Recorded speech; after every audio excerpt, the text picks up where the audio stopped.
Décadas he sido testigo de muchas cosas. Y créanme, no hay nadie que sepa más que yo que salimos porque salimos. Vas a salir de esto. Vas a volver a abrir. Vas a volver a llenarlo. Crédito, levántate mi pyme. Levántate.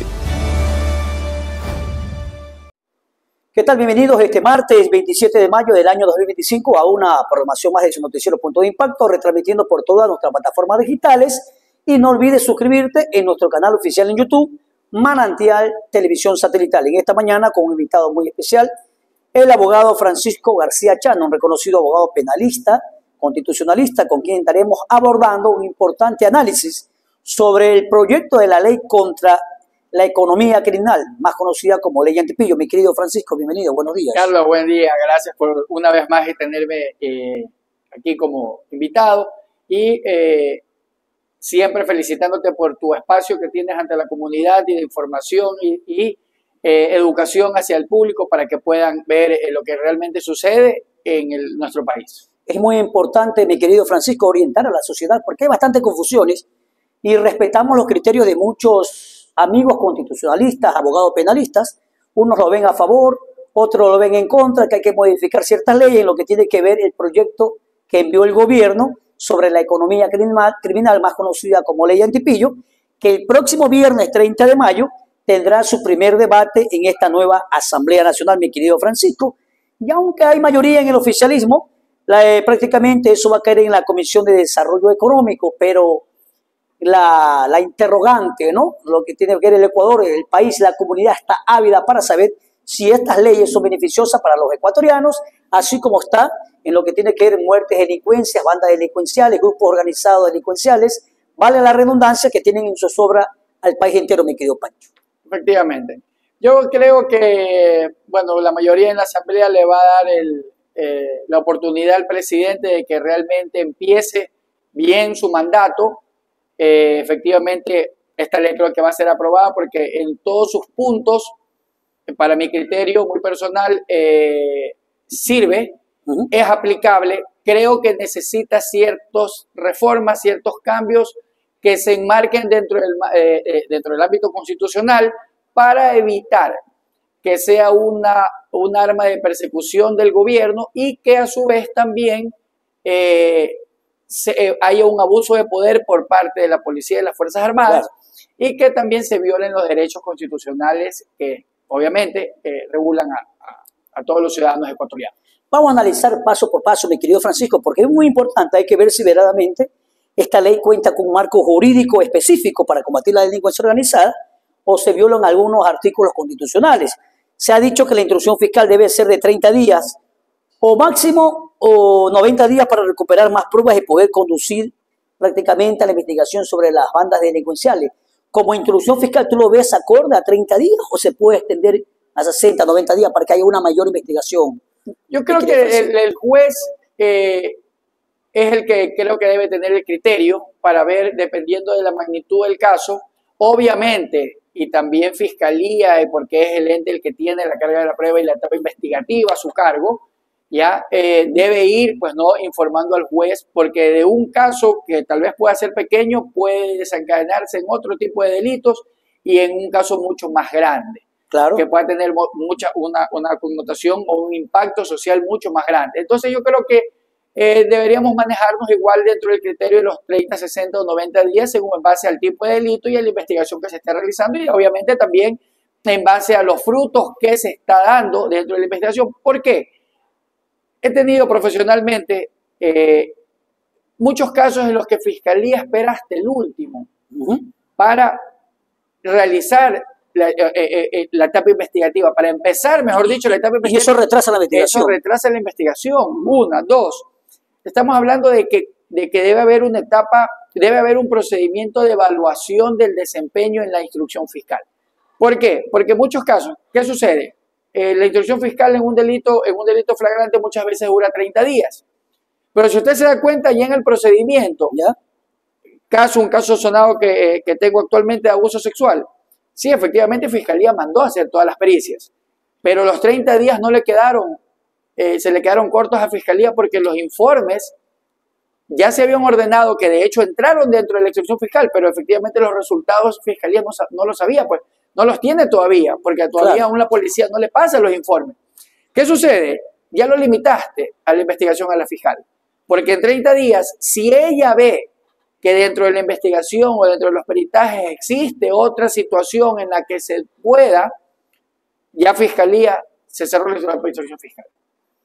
¿Pero por qué? Vuelvo y le repito, porque es muy poco tiempo. Y un caso, mi querido Francisco, que se trata de bandas grandes, de peces gordos, y los jueces hacen un retrasar en esta cosa. La instrucción fiscal, ¿tú crees que debería ahí sí ser máximo 30 días para que no haya ataduras? Efectivamente, cuando, vuelvo y repito, esa es la parte de la Fiscalía que es la que tiene la carga de la prueba en ese momento y que efectivamente tiene que darle al juez las herramientas suficientes para que el juez administre justicia. Recordemos que la etapa investigativa es parte de Fiscalía.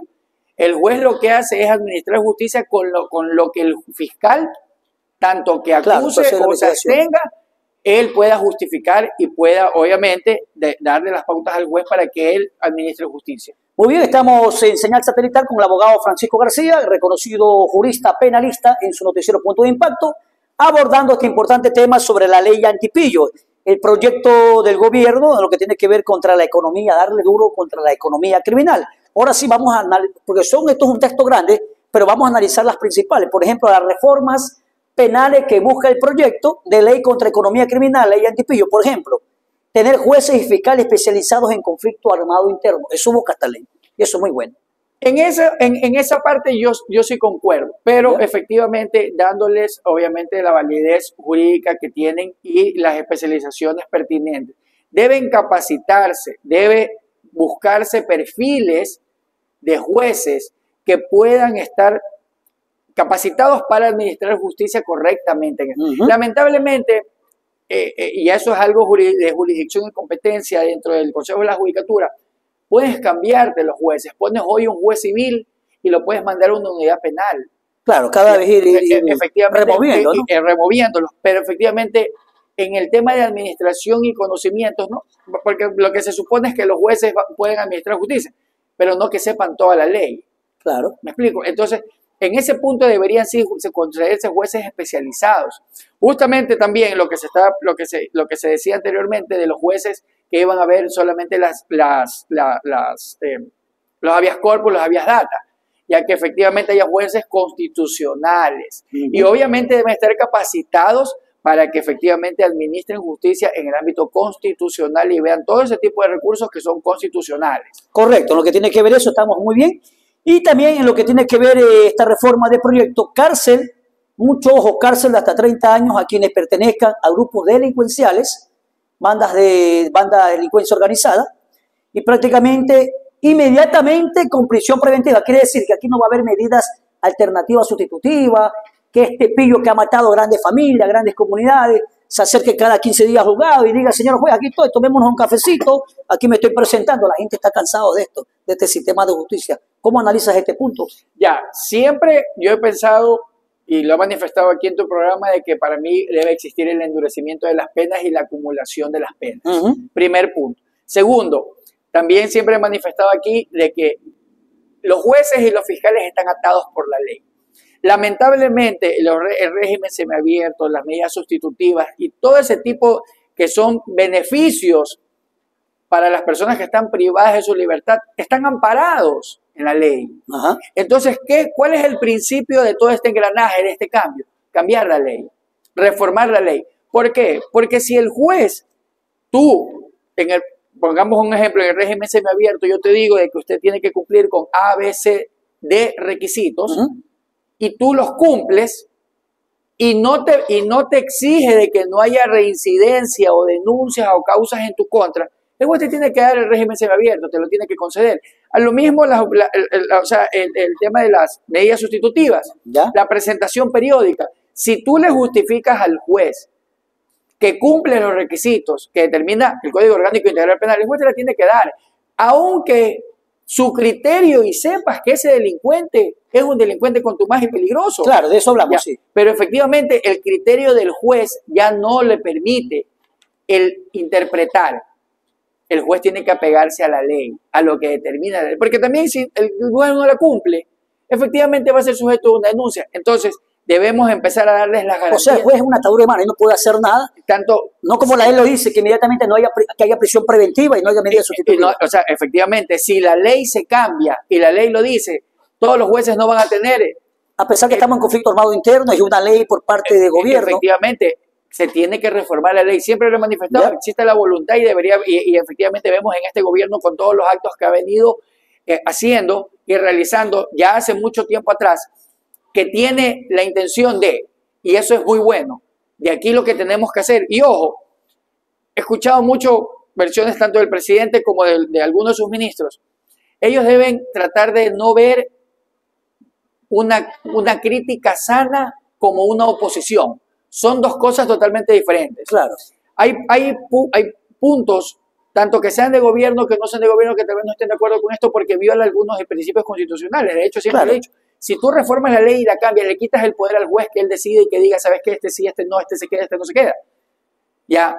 A pesar, mi querido Francisco, que ha sido siempre un candado, una luz roja la Corte Constitucional para estos tipos de leyes en favor también del pueblo ecuatoriano. Siempre lo manifesté. Sí. La reforma del Código Integral Penal hace muchos años atrás fue una ley prodelictiva. Hay muchas leyes prodelictivas, como usted decía, siempre. Una ley prodelictiva. Siempre efectivamente fue pensando y en protegiendo a los delincuentes. Siempre lo he manifestado. Aunque 10 de la mañana con 26 minutos, estamos con el abogado Francisco García Chano, abogado especialista penalista, hablando sobre la ley Antepillo, aunque decía un reconocido constitucionalista, no sé si usted comparte esto, el abogado Andrés Santos, también es penalista, que los jueces, mucho ojo, pasan a un segundo plano, porque como estamos en conflicto armado interno, los jueces no tienen competencia para oponerse a la seguridad nacional, decía este reconocido abogado, y esto le permite el derecho internacional en el tercer convenio de Ginebra, prácticamente que los jueces pasen a un segundo plano cuando hay un conflicto armado interno ante este proyecto de ley Antepillo que ha decretado el gobierno nacional. Exactamente. A ver, esta situación se da es porque efectivamente el gobierno, al declarar esta guerra contra las bandas criminales, y obviamente, como se han dado muchos casos, efectivamente los tentáculos de la delincuencia están en los jueces, están en los fiscales, están en la Policía Nacional, están en la Fuerza Armada. La justicia sí ha estado totalmente está tomada por la delincuencia. Efectivamente, el gobierno no le queda más de que quitarles esas competencias, tanto en el procedimiento, tanto también como en el momento para juzgarlo. ¿Qué es lo que se debe hacer? Recuperar esa confianza hacia nuestro sistema judicial, recuperar la confianza ante los fiscales, recuperar la confianza ante la policía, ante las Fuerzas Armadas.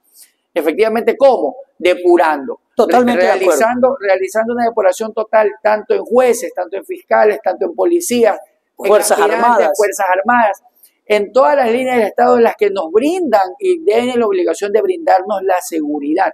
Y en este punto es muy importante porque efectivamente, ¿qué es un punto importante que no se ha tocado en este tema? Es el tema económico. ¿Y qué es lo que yo debería primar también en esta ley? Es de que efectivamente darle más atribuciones y poderes a la UAFE como ente investigativo. Vemos mucho, hay veces que nosotros decimos que Ecuador es un país pobre. Pobre. Usted transita por la ciudad de Guayaquil y ves carros de 100, 150 mil dólares rodando, ¿sí? Los que le determinan gama alta, como dicen, con películas sin placas, blindados. ¿Para qué? En el Ecuador no existía eso. Y como siempre lo he manifestado, así como va evolucionando la delincuencia, debe ir evolucionando las leyes y deben ir evolucionando también las autoridades. Entonces, ¿qué es lo que sucede? Si tú tienes una información cruzada entre el SRI, la SENAE, y los bancos y la superintendencia de bancos, superintendencia de compañía, todo vas a ver de que existen la Agencia Nacional de Tránsito y los entes reguladores, los que matriculan los vehículos, vas a ver bastantes carros de alta gama que pasan los $100,000 que están a nombre de una persona que ni siquiera sabe que tiene ese carro. Claro. Que ni siquiera tiene la capacidad económica para tener ese vehículo. No se sabe de dónde procede. ¿Sí? No se sabe de dónde procede. Vemos muchos negocios en el Ecuador. Por eso es que el lavado, ya el enriquecimiento ilícito privado. Entonces, ¿qué sucede? Yo mañana sí, efectivamente, no so pena de atropellar o de interferir en el turismo, en el negocio propio, en que el Ecuador produzca, sea un país productivo. No podemos permitir de llenarnos de negocios, porque eso hasta viola lo que es la libre competencia. Como yo, dueño de un restaurante pequeño, que tal vez haga un préstamo, compito con que me pongan al lado un monstruo de restaurante en el cual ni siquiera justifican de dónde salen los sueldos. Entonces, ese es el trabajo de la UAFE. Ahí es donde se debe proceder, ¿no?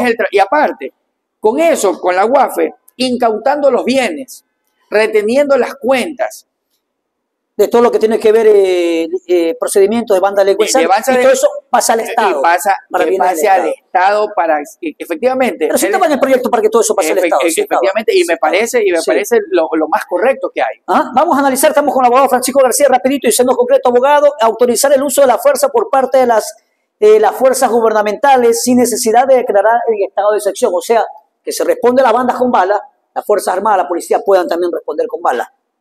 Efectivamente, ese punto debe tomárselo con mucha pinza. ¿Por qué? Porque le estás dando un superpoder a las Fuerzas Armadas, a la policía, en el cual la línea es muy débil entre la que ellos pueden hacer lo correcto y lo incorrecto. Recordemos de que estamos en una sociedad donde denuncias a diario de que delincuentes vestidos de militares hacen operativos y han robado y secuestrado a personas. Recordemos que hay muchas denuncias en que la policía arbitrariamente ha entrado a viviendas, ya haciendo el mal uso del poder, efectivamente, y lo que han logrado es simplemente delinquir. Claro. Entonces, debe haber un procedimiento, el cual, aparte de que eso de ahí viola lo que determina la Constitución en su artículo 164, que es donde le da al presidente la facultad para hacer estados de excepción, y efectivamente, dentro de ese marco legal, efectivamente, que puedan introducirse este tipo de circunstancias. Se podría modificar, ¿cierto? Efectivamente. No, analizarla bien. Analizarlo bien y simplemente hacer. O sea, el proyecto es bueno. El proyecto es bueno, lo que más que el proyecto, para mí, a mi criterio, me parece muy bueno y está acorde con la realidad del país. Claro. Lo que hay que pulirlo es en el sentido de que no viole los derechos constitucionales de la persona, porque si bien es cierto, este gobierno no se lo ha catalogado como perseguidor, pero se puede usar este tipo de situaciones para perseguir o para callar o para silenciar. De hecho, debe ser transparente, y la transparencia que el gobierno debe transmitir a todos los ciudadanos ecuatorianos es de paz y de tranquilidad. Muy bien, 10 de la mañana con 32 minutos, estamos llegando a la parte final con el abogado Francisco García, analizando el tema sobre el proyecto de ley que envió el gobierno contra la economía criminal, más conocida como Ley Antipillo. Y sobre todo también esta reforma, que es la más que hay objeciones, oposiciones, en lo que tiene que ver, permitir, abogado Francisco, allanamientos sin una orden judicial en casos relacionados con grupos de bandas delincuenciales. Esto por filtración a veces de información. Tiene su pro y tiene su contra. ¿Cómo usted lo analiza ahí concretamente? Claro, efectivamente, ese artículo puntualmente viola lo que determina el artículo... Y es el más debatido. Es el más debatido, ¿por qué? Porque viola lo que determina el artículo 76 de la Constitución en su numeral 1. Y lo siguiente de eso viola el número 3 también del mismo articulado, del 76 de la Constitución. ¿Por qué? Porque efectivamente, ¿qué te dice? Corresponde a las autoridades administrativas o judiciales garantizar el cumplimiento de las normas y los derechos de las partes. Si efectivamente no vas a necesitar una orden judicial, ya va a libre albedrío. ¿De quién? ¿Quién es el que va a precautelar por los derechos de las personas y que no se violen los derechos de las personas? No necesitas una orden judicial, una orden de quién vas a necesitar. Poner los parámetros dentro del mismo articulado para que efectivamente las reglas sean claras y saber qué es lo que pueden y qué es lo que no pueden hacer. Imagínate, mañana tú estás en tu casa, llegas a tu casa y en la madrugada se te mete la policía o se te meten los militares. Arbitrariamente. O una confusión. Y ojo, se ha dado el caso. Imaginemos que tú estás acostado en tu cama, entra la policía, entra los militares, te desbarataron la puerta, la ventana, te desbarataron tus cosas. Y yo no le puedo pedir una orden judicial porque... No necesitan una orden judicial. Sí, vamos a lo peor. Efectivamente, te dañaron todas tus cosas. Y la policía sale y te dice que no encontraron nada. ¿A quién le toca de su peculio arreglar la puerta, arreglar la ventana, desbaratar? A uno como propietario, bueno. No, debe suceder eso. Debes tú simplemente cumplir, o tener, mejor dicho, tener que cumplir con eso por culpa de un mal procedimiento de la policía, porque la policía también se puede equivocar. Claro. ¿Ya? Entonces, no deben darse eso si no hay una orden judicial. ¿Por qué? Porque al juez es el que tú le dices, como policía, en base a esto solicito la orden. Eso sería, como que dice, lo contra, lo que podría analizarse bien y modificarlo, ¿no? Deberían modificarlo un poco para que efectivamente se logre no violar los derechos del Pero ciudadano. ahí también vamos, mi querido Francisco, y pongámonos la mano en el corazón. Viéndolo desde este punto de vista, ¿no? Muchas veces también se necesita la orden de un juez o un fiscal. Ya sabemos que está la filtración, la información, que hay 30 señores de la banda delincuenciales en una casa, con operativos y con todo, pero no pueden entrar. Viene la filtración, la información, cuando el juez lo crea conveniente, ya se han ido los peces gordos. Ahí también viene lo negativo. Efectivamente, a ver. Ahí también viene lo negativo. Pero eso es, debes darles y brindarles, por eso es que siempre manifiesto yo que hay que reformar la ley y brindarles más competencias. Si la policía va donde un fiscal y le dice que dentro de la investigación que se ha realizado en el tiempo que ellos crean prudencial, una semana, o ellos vieron que un delincuente entró o están ahí almacenando drogas o cualquier situación que se dé, la policía le informa al fiscal. El fiscal es el que solicita. De eso debe ser inmediato. No deben darle el tiempo prudencial para que se filtre la información. Y ser inmediatos. Y ser inmediatos. Porque de eso, de esa rapidez, tú vas a medir la eficacia. Porque si yo vengo ahorita y les digo, en este momento yo como fiscal les digo, en este momento cójame 10 agentes y vamos a esta dirección. Que nos han dado una información. Y van, y no le das la opción de que se filtre la información de la investigación. El trabajo va a ser eficaz. Pero ¿cuál es el problema? Como tú dices, la burocracia, que el fiscal ellos tienen que pasarle por informe a la policía. Ciertos jueces también que están involucrados, efectivamente, y es público y notorio de que efectivamente las garras de la corrupción, ya del narcotráfico, está metida en la función judicial, está en la fiscalía, está en la policía. Totalmente una restauración total, depurarlo. Y para concluir, y llegando a la parte final, 10 de la mañana con 37 minutos con el abogado Francisco García, abogado penalista, el indulto anticipado para policías y militares, porque hoy en día el criminal te disparaba y el policía no podía porque prácticamente era penalizado, iba a una corte de justicia, podía ir a cuántos años de prisión, no tenía la ventaja el policía o el militar en este caso, ¿no? Por eso esta ley le da el indulto anticipado también para que puedan defenderse los policías y militares para combatir la delincuencia organizada. Efectivamente, en eso yo estoy de acuerdo, pero también hay que regularlo. ¿Por qué? Vuelvo y te repito lo que manifiesto, le estás dando un poder superior al policía, que puede que en su momento haga un mal uso de la fuerza. Ya. Entonces, efectivamente, ya vamos a decir que el policía mata, va a ir con indulto. O sea, prácticamente estás legalizando el acto de que el policía mate. Y no debe ser así. Pero cuando es en defensa propia, tiene toda esa potestad. Sí, efectivamente. A ver, tiene toda la potestad recordemos algo, que esto no es un procedimiento que dura 1 hora. Esto es un procedimiento que dura 24 horas y que efectivamente tú, dentro de la investigación, que se dé una situación en este momento que el policía está abajo y sacó el arma porque vio, ya, actúa. No es que te vas a ir preso en este momento, pues. Claro. Efectivamente hay un procedimiento. Ojo, en el caso de que el policía demuestre que ha sido obviamente para protección de los bienes del Estado o personas del Estado en su legítima defensa y en el uso, perfectísimo que se dé el indulto. Pero obviamente, como les digo, regulando el procedimiento para que efectivamente no le deje un poder al policía para que también puedan ellos hacer un mal uso de ese poder o el mal uso de la fuerza. Muy bien, queremos agradecer al abogado Francisco García Chano. Estamos llegando a la parte final, analizando las reformas penales que busca el proyecto de ley contra economía criminal, más conocida como ley Antipillo, las principales con el abogado Francisco García, abogado penalista, prácticamente que nos dice que sería necesario modificar ciertas leyes y también reconoce que la Corte Constitucional siempre ha sido un candado en lo que tiene que ver también estas leyes en favor también de la sociedad ecuatoriana. Esperemos entonces, hay muchos criterios de abogados constitucionalistas, nosotros respetamos todo, ¿no? Unos a favor, otros en contra, esperemos que todos sean en favor de la comunidad ecuatoriana, mi querido Francisco. Sí, efectivamente. Lo que como consejo y obviamente escuchando a todas las partes, involucradas, siempre se va y que obviamente caminen en el engranaje de mejorar este país, deben ser escuchadas y deben ser atendidas. El no estar de acuerdo con algo no significa que yo soy tu oposición. Claro, claro. Ya, son puntos de vista que se pueden mejorar y que de hecho van a perfeccionar lo que realmente el Estado es lo que trata de transmitir. No, y mesas de diálogo, inclusive que participe la sociedad civil, los gremios. Eso es muy importante. Nos quedamos con esta pregunta.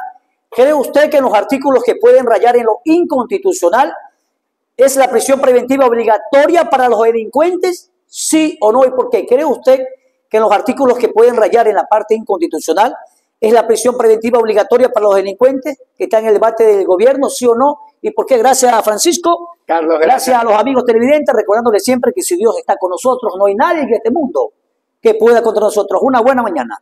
Gracias por su sintonía. Punto de impacto. 5 décadas he sido testigo de muchas cosas. Y créanme, no hay nadie que sepa más que yo que salimos porque salimos. Vas a salir de esto. Vas a volver a abrir. Vas a volver a llenarlo. Crédito, levántate mi pyme. Levántate.